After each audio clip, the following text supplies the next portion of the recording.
Sensor Global saves lives with automatic compliance and manages smoke alarms, gas and water leak detection with 24/7 remote management. It provides complete control, reduced risks, and improved compliance for property managers. To find out more, speak to Anthony Booth or head over to sensorglobal.com. Welcome to the PM Collective, a dynamic hub designed to empower business owners, property managers, and BDMs to excel in their careers.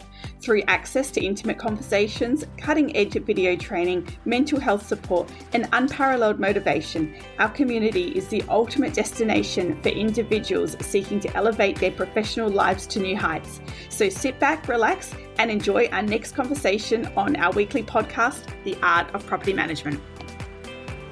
Welcome to the PM Collective podcast. I'm very excited to have our returning guest, James DeJesus, join us. James, thanks for jumping on board. Hey, Ashley. Thank you for having me again. It's been a while. Good to be back. Excellent. Now, real quick fun fact, because I find it cool. I pronounce your surname DeJesus. Can you please tell me how it's meant to be pronounced? So it's meant to be DeJesus. But in Australia and growing up, it's always just been DeJesus. It's easy and everybody can say it. Absolutely. What nationality is that surname? Portuguese. Oh, there you go. Excellent. Well, I never would have even had an attempt at pronouncing it like that, but I thought it was a pretty cool fact for you, so that's why I brought it up. Now, last time we had you on the podcast, you were in your first 12 months in a BDM role, but just remind me, were you the first 12 months just in BDM in general? Like, what were you doing before that? I can't remember. Yeah, so before that, I was a property manager. So I was a property manager for a little over a year, for about 18 months. And then I jumped into the BDM role. Looking for a sales role, actually. But I ended up in BDM and loved it ever since. Excellent. So when we spoke, you were the first 12 months in the BDM role, and it's now been a couple of years. I remember very specifically what I loved about the chat with you was that you were very, I guess I would call old school in terms of doing all the right things like letterbox drops and that real sort of traditional BDM method, which I thought was really cool because I was lacking at the time of doing it. And it was just really good as a refresher for me to go, you know what, let's get back to basics and do that. So I'm really curious as to how your BDM role has changed and tweaked now that you're a couple of years into the role. Are there any things that you've been keeping or anything that you have changed and found that was maybe a waste of time and energy? Look, I think in honesty, the cold call side, I don't do as much anymore. I still do them, but they're not so cold. They're more what you'd call like a warm kind of call. And then obviously chasing your hot leads. Letterbox drops occasionally, but it's not something we do massively now. I tend to do it as like a quarterly thing, and I kind of pump out my results for the quarter, say along the coast, kind of executive leasing, what we've done, some of our key stats there, as well as when I do the kind of southeastern corridor of Gosnells and things like that. So I guess there's those two big things that I used to do a lot and spend a lot of time doing that I don't do. A lot of it now, a lot of my business and focus is just building relationships with, referral partners, the reps in the business, now working for Realmark, having a lot more reps to work with, really focusing on those relationships and with their clients and buyers, as well as, buyers agents have been a massive part of my business the last 10 months now. That's just been huge. So really trying to focus on those guys and their clients, whether it be through our office or through other office sales, but those buyers agents that are buying and really just focusing on that. And the switch from the traditional letterbox drops, cold calling, etc., have you found that that sort of has been amplified just because the return of those letterbox drops and cold calls just weren't getting you anyway? Like, was it like a decision to work smarter, or that you just didn't see the results from it that changed and shifted your methods? Yeah, certainly. Look, you get the odd result from those things, but that really is a long game, and I guess it's still a long game in what I'm doing and how I'm processing leads and how I'm treating the client. But just the cold calls and letterbox drops are few and far between. Is more for getting the name out there. Now I think my name's out there a little bit more, a bit more known, and I'm starting to build those relationships from other avenues that I never had the opportunity to when I was brand new to the game. Yeah, absolutely. So we were just talking about our predictions and the work as a BDM, because, specifically in WA, obviously we've got all that investor activity, and we are definitely finding the referral partners and the buyer's agents a big part. But I don't want to be naive to the fact that they're going to be there forever, because they're not. And in terms of have you started thinking about a strategic plan of what to do when that investor market dies off? Because I think, I don't know what you think, but I feel a little bit not on edge, but definitely I'm, on the ball that this investor market can change at any time. So as a BDM, even personally, financially, we are so used to getting, real good numbers coming through. And I know you're really high performing there, but there could be a point where in 6 months, 12 months, it's going to change and we're going to have to shift again. And that, I guess, makes me a little bit nervous. Is that something that you think about? Yeah, look, I think yeah, it definitely can't last forever.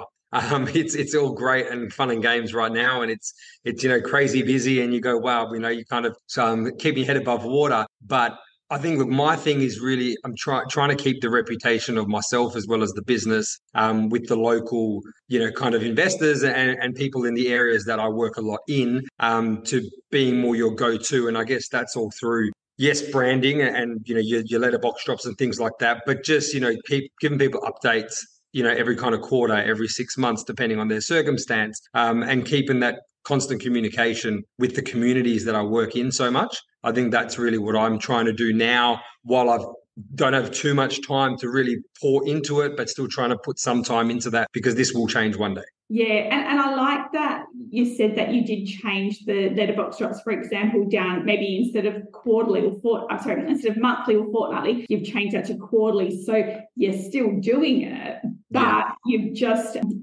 reduced the amount and put your focus where the money is at the moment, which is, like I said, the referring agents. How long do you reckon we've got in WA for the investor market? Do you have any thoughts of that? To be honest, look, I see. I'm not 100% sure, but from what I'm seeing and the growth in some areas that, say, in the end, I saw the buyers agents buying a lot in. They're now pushing out of those areas a little bit, because now the your $400,000, mid $400,000 kind of property is now looking at 520, 550, and it's all in the space of kind of a year. So look, I think personally, when the building game gets a little bit better in Perth, and you kind of can build houses back in your 6, 9 months, 12 months max mark, I think might pull back a bit. But in all honesty, I don't know. How about you? What are your thoughts? I agree. I think when the building industry improves, we'll see a better market, because we'll see more tenants able to build a home and get into their own home and things like that, which I'd really love to see, because it's a double-ended sword. We have not enough stock, but not enough rental stock for tenants. But on the other end, if we can reduce the amount of tenants that are needing homes by getting them to build, then that's going to help the situation as well. But I keep on I am noticing a little change in investor activity, that some are getting a little bit frustrated at the Perth market and just going, you know what, I can't be bothered. It's moving too quickly. I'm not getting a bargain. So I'm definitely seeing people look outside of Perth. But I don't know, migration levels just seem to be so high at the moment. I am not seeing any light at the end of the tunnel for tenants, unfortunately. And the building industry, I think we're still a way off. But I'd love to say that we've only got 6 months left of it. But yeah, I'm with you on that. I think the building game is still a while off, I think, from what I'm seeing and hearing from people in the game. You got some builders that are obviously doing it pretty well at the moment and a lot quicker than they used to be even. But I think the majority that took on a lot of the work is still got a bit of a way to catch up, and it's going to be like this with migration and everything. That's just, another level. I think from what it used to be, it's a whole nother level. And unfortunately, for the tenants, it's going to be tough for a little bit. But, I think there is light at the end of the tunnel. It will calm down. But when that is, I think maybe another 12 months. Yeah, I think so. Well, at least another 12 months to have a clear idea of you know what, this will only last for, 3 more months, 6 more months, 12 more months. Yeah. The couple of questions for you is, at the moment, working very much online, are you doing a lot of in-person managements, or are you doing everything online at the moment? Look, I do. So north of the river, in my coastal corridor, a lot of it is in person. I find a lot of that. I always like to get in person if I can, at least on a Zoom, something to put a face to the name and kind of build some sort of rapport. But I am finding, and that's actually interesting you asked it because I wanted to ask you about that as well, was, yeah, I find anything, a lot of obviously the interstate investors, basically all they kind of want is, what are your fees? How much can you get for me, and how what's my vacancy going to be? Because I want no vacancy. So it's hard to. I'm finding it. I do a lot of that stuff online. It's hard to build that rapport or any sort of relationship with these guys because they just don't want to give you the time of the day. And I try and get on a Zoom, and a lot of them don't want to get on a Zoom either. So that's what I'm finding. But I guess, yeah, what are you finding as well? Well, I guess it depends on where the source is coming from. And so if they're finding you through social media, they're finding you through Google. I think that Real Market got a pretty good SEO. So they could be finding you through that. And there's actually, I don't know whether you listen to Jason Hull from the Door Show Grow or something like that. He's in America. Do you listen to his podcast? No, I haven't. No, I might have to check it out. Yeah, he talks about like where the leads come from and how likely that landlord is to be, very fee driven. And he's actually found that the people that want to negotiate with the fees the most are the ones that come through like your SEO and through your Google search. So because they're shoppers, like they're just getting on doing property management Perth and finding you there, which totally makes sense. And so I guess for me, like, don't get me wrong, people do ask, but I don't think I feel like sometimes they just need a little bit of a win with a very small fee. That pacifies them. But because for me, because they come through a referral network, whether it's buyer's agent or other existing clients, it's less of a problem for me because they're not shopping for me because of the SEO. They're shopping for that referral. So I would probably say like it's a really good thing for people who are listening just to have a little think about where that lead is coming from. So and I guess at the end of the day, everyone's got a different business plan. I'm not going to be here sitting saying don't negotiate, because there's sometimes you will negotiate and there's reasons why you would. And it depends on where you are in your business as well. But I don't find it as a massive problem for me. And I think the mindset, and maybe this is an arrogant side of me, thinks that if you don't come with me, like if you don't bring your business over because I'm being set on my fees, then it's not a no forever, because I know that you're going to go to someone maybe cheaper fees. And I'm not actually even saying that cheap fees means cheap service, because I actually don't believe that either. But quite often I'm seeing a lot of business coming back to us from other agents. And I don't know if you're seeing a bit of movement. Yeah, I've had a few. I've had a few recently, real recently. That it's like I call them a couple of weeks later, and they're like, "Oh, still haven't got an MA yet or anything." And I'm like, "Well, the option's still there, But I think you're right though in terms of where your lead source comes from. Like my buyer's agents, referrals through obviously the sales team, and a lot of other things. I'm not getting too much pushback. It's the guys that find me on through the SEO. That they're going, hey, kind of send us your fee. Where, the buyer's agents and referral networks, they're coming to you because they've been referred to you. So the fee negotiation might be a tiny win or nothing. Yeah, absolutely. So I think that's just something for like people to be mindful of. And if they are coming to you from the SEO and asking, to negotiate, like I couldn't care less whether they came with me or not, because you know what? I've still got your name and your email address and your number. Yeah. It's still going in my database, and I'll speak to you again in 12 months. So I feel like it's like a win-win, because you definitely don't want to not get those leads from Google, because but they're just like your future leads, you know what I mean? They're not now ones, but you'll get them down the track. No, I agree. It's then they just get in the pipeline, and slowly over time. Yeah, you need that sort of business too, though. Yeah, the referring, and I'm not asking you to delve your secrets or anything like that, but just because I think people find it interesting. With your referral networks and your buyer's agents, have you found that they have organically come to you, or have you found that you've actually sourced them and put in the sort of, I guess, the hard yards of finding them and starting that relationship? Look, a couple I have had to work a bit harder to kind of, I guess, build that relationship. And then a couple I've been referred to through a few of the sales reps. That's helped.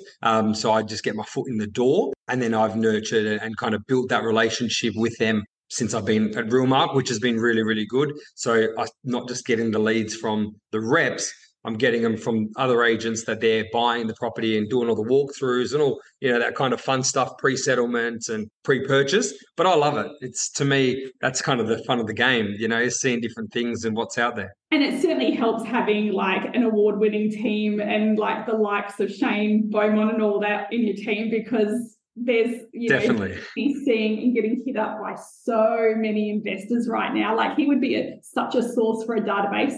Yeah, look, it is really good, and I'm blessed that I have that around me to kind of, I guess, work in my way, and what can I say? I am blessed, and I appreciate it. It's been amazing. Yeah, excellent. And is there anything that you have done specifically in the last 2 years that you have got better at doing since last time we spoke? Where has your personal development and all of that improved, do you reckon? Good question. You might not even be able to answer. I'm throwing just got to take a step back from the to have a think. I think the way I deal with people, I think I've always been a bit of a people's person, but the way that I deal with different personalities and I guess different conflicts, different questions, the way I handle people really got a lot better. And even handling myself, I think, I'm very high energy. I'm very fast. I guess I won the award for speed at, the Realmark thing. It was because I'm very quick and on the ball all the time, but not everyone's like that. And for me, I think that's really been a big win for me, is learning how to deal with different cultures, different type of people and their personalities, and adjusting myself. I'm not perfect, and I still sometimes go in and go, oh my God, James, you're way too much, man. Calm down. But learning that has been a massive part, for me, I've found, especially in the higher end stuff. The higher end rentals, you get a bit of a different demographic, and I find just working with them, I've learned how to handle them and what they want, what they look for, and that's been amazing. And you'll probably agree that buyers agents, as wonderful as they are, and there's some amazing ones, there's also some really difficult buyers agents out there. So really accommodating their special requests. I don't know whether you get special requests from these buyers agents, but that's hard. Yeah, definitely. Yeah, you always get the odd ones, but overall they're pretty good. They're all pretty good, yeah. Now, in terms of your future, again, strategic planning, don't need to give away your secrets or anything like that, but do you have anything in the pipeline that you are what, that's next for me, I'm going to get this done or that done, or do you have a strategy for the next 6 months with what you're going to plan to achieve? Look, I guess for me, I don't have anything kind of set in stone, to be honest, but I really want to get my social game better. That's a massive part for me. I've got such a bit of a clientele interstate and things like that. And even locally now, being with the team, I really want to up that side of my game. That's massive. And then building the team around me is getting a bit more support to be able to take it to the next level. On my own, there's only so much I can do. So really building that team to keep growing is what my next plan will be next year.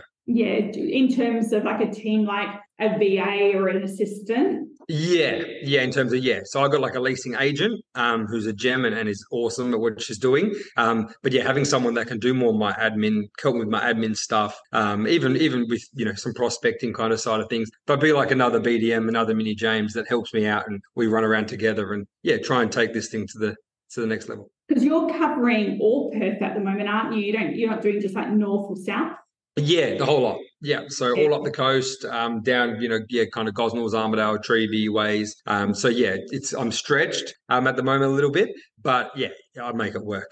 It's interesting. How do you know as a BDM when you're ready to bring on that next person? Because I've had this discussion with our BDM, and I'm you need to tell me when you're ready for me to get you some support or somebody else in, because from a BDM point of view, where you may or may not, and this is just in general for people listening, you may or may not be receiving a commission for each listing comes through, to bring someone in to potentially do north of the river or south of the river or different areas, you're ultimately, going to lose some of your commission, if I'm going to be completely honest. And so I found, I'll answer it so you don't have to, because, I don't want to put you in an awkward position, but I found that with our BDM, she's like, oh no, I'm going to keep on going. I'll tell you when I need the help. So I guess it's really important as a BDM to recognize where your limit is, because I want to make sure and that BDMs out there don't push until, then you end up doing 60 hours a week, because it's really hard to let go of, and someone that you're sort of sharing the role with. I mean, that's just like me sort of honestly speaking. Yeah, look, I agree. I think because what happens is, I think you get to a point that your service starts to lack. Something has to give. Yeah. So whatever it is, but something has to give. And I think, I'm kind of like, about to, I guess I've always said kind of I got my limit. And when I hit that number consistently, for through a quarter or 6 months, then I want to look at, right, well, I need somebody here to, and yes, I think I might take a bit of a hit for, 3 months, say, but hopefully that's going to help me then help us as a team get to the next level. So taking that minor sacrifice to take it to the next level is, I think you have to do at some point. It's no different to a sales rep bringing on a PA. It's exactly the same. And, where in that situation, they might share a commission or whatever, but it does help you get to that next spot. I think that we're sort of starting to introduce a couple of tasks to a VA, but it's hard because, managing authorities are different, fee schedules can sometimes be different, and it's sort of like, actually, we found that a little bit hard to intro, but we're going to probably keep trying that for the next sort of 6 months and get that support. I recently, well, actually not recently now, about 5 months ago, actually found my own VA. I'd rather call her a PA because that's what she more is, because I just needed a double me. I just needed someone just to help me just with all the, not crappy stuff, but just like the social media and the connecting and the engaging and the posts. And every time I have like a random idea, just texting someone and saying, hey, can you schedule this into socials? Or like when you're on the road so much, having someone just to quickly do that rental appraisal for you, or adding someone to a database, just stuff like that. Because what I found was that when I was out on the road, I would have then a whole long list of things I had to do when I got back in the office. So I was trying to eliminate that, because then sometimes I forgot. So I got my own PA directly. I pay personally, like not through the business or anything like that.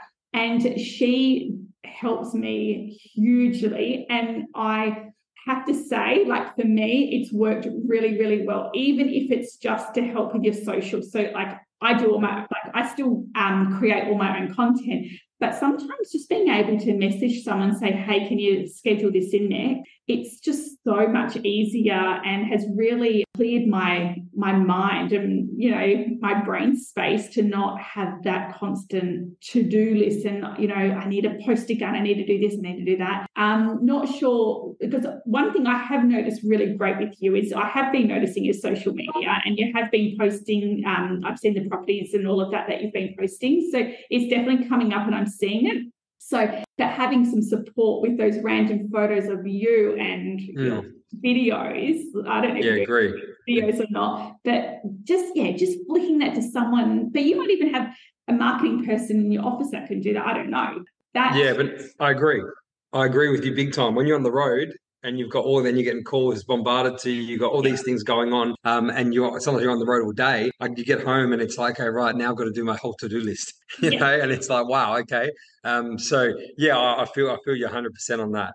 Have you heard of an app called Brain Toss? No. Okay. No. Brain Toss is the tip for today's podcast. Okay. It's a free app, and you literally, while you're like on the road or whatever it is, you just like press the app and you just can like voice dictaphone, or you can take a photo of something. But it's so simple that the minute you just voice record or take a photo of something, it automatically emails you. Oh, wow. It's really cool. So I would recommend that, because then if you have got someone to help, with your emails or anything like that, you can then just flick that onto them real quickly to help with that admin support and keep your mind a little bit clearer. So that's a good app to have a look at. Oh, I'll check it out. I might have to get it. Definitely it'll help. Anything to help. There's a question for you, because mine's interesting and I love it. Your BDM to property manager process, what does that currently look like now for you? So I do the appraisal, the management authority, all the advertising, marketing side of things. Get it on the internet. Once it's on the internet, I then have my leasing agent who comes into the picture, and she takes over the leasing side of things, from home opens and all of that, owner updates, all that kind of stuff. I'm still there. I normally check in once a week as well, just to say hello and see how things are tracking, make sure they're all happy. Once the property is leased, so she does the whole leasing. Once it's leased, it then goes to the property manager. I organise all the ID side of things, your certificate of titles, building insurances, landlord insurance, BMT, like tax depreciation kind of stuff, or asset reports, say. So I do all of that. We do like a compliance check, which my leasing agent organises. And then that way the PM, it's meant to be, the PM doesn't have to do much other than just intro to the tenant, intro to the owner, and off they go. Yeah, and that's working well? Yeah, look, it's been pretty good. I'm a bit horrible with paperwork sometimes. Making sure I've got everything in check. I want to get the deal done, get it on the net, get everything nice, and get it leased. So look, I'm not amazing with that. I've never have been, but yeah. Other than that, it's working well. Yeah, excellent.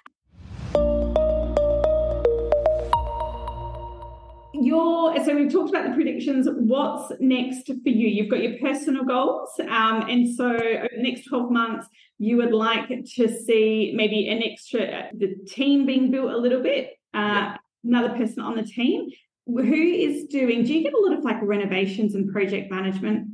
I do a little bit. To be honest, I try not to do too much of those big ones. Like I'll certainly help out, get a house painted, new flooring, little things like that. But when it comes to kitchens or bathrooms, I tend to try and steer clear if I can. I'm all for wanting to help, but it just takes up a lot of my time. If I have to go and do project management type of stuff, and I don't charge for that. How do you have that conversation with the owner? Like when they say, hey, can you organise like some quotes for a bathroom reno or kitchen reno? What does your conversation look like? Well, look, I'll get a quote, but I'll let them do all the picking and all the colours and all the whatever they want to do there. And I'll get them in touch with the contractor once the quote's been done to explain and go through all of that. I tend to not have those conversations. I'll kind of just look, I'm happy to help and pass you on to some contractors that I have that I work with a lot that can certainly help. I'll organise access. I'll organise that type of stuff. Once they get the quote, then I'll get them in touch with you and you guys can have discussion, and then I can facilitate the access, which is quite easy. Yeah.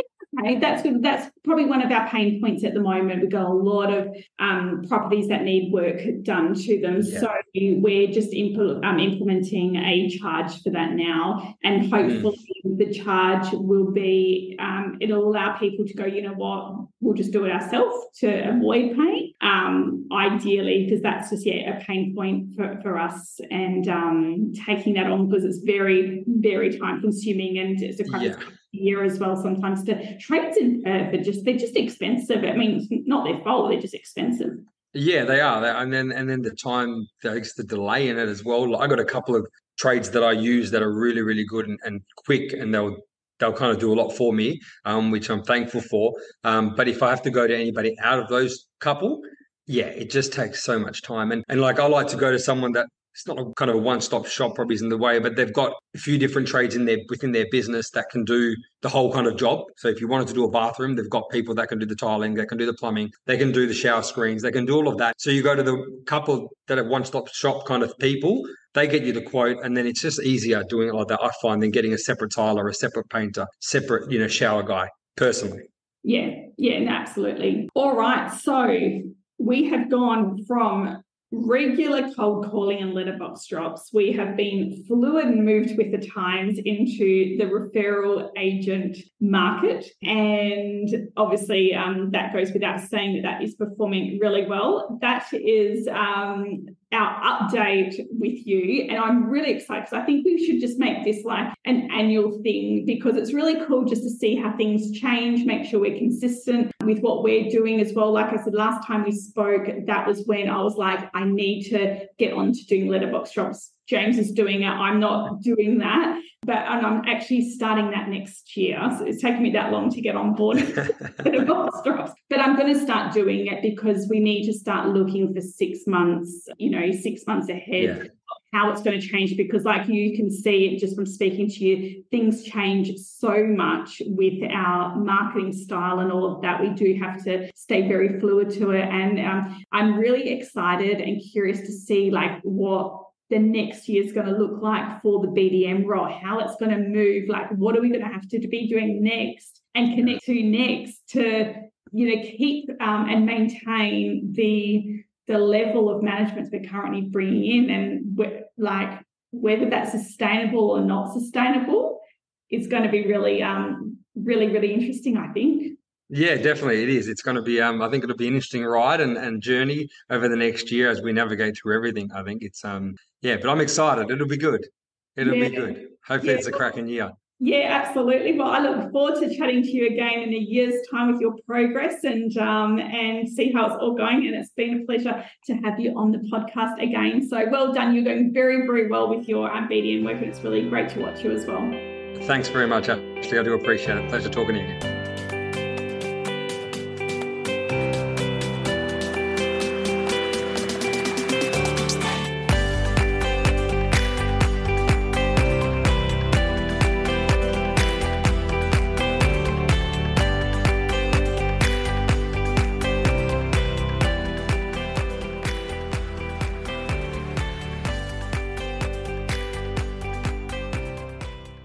Today's wonderful sponsor is MyConnect, and we can't stress how much we love this company. We have used them in our business for years now, and they sync directly into our software. We literally do nothing. MyConnect are now just set up to contact tenants for utility connection as soon as they are uploaded as a new tenant in our system. And our team reaps the benefits of a generous rewards program. For every successful connection they offer to property managers, this fuels their Uber Eat Friday obsession. MyConnect guarantees that utilities are connected on the agreed day with a wide choice of suppliers for your clients. If you don't use MyConnect in your office for Tenant Utility Connect, definitely get these guys in to see how they can set you up.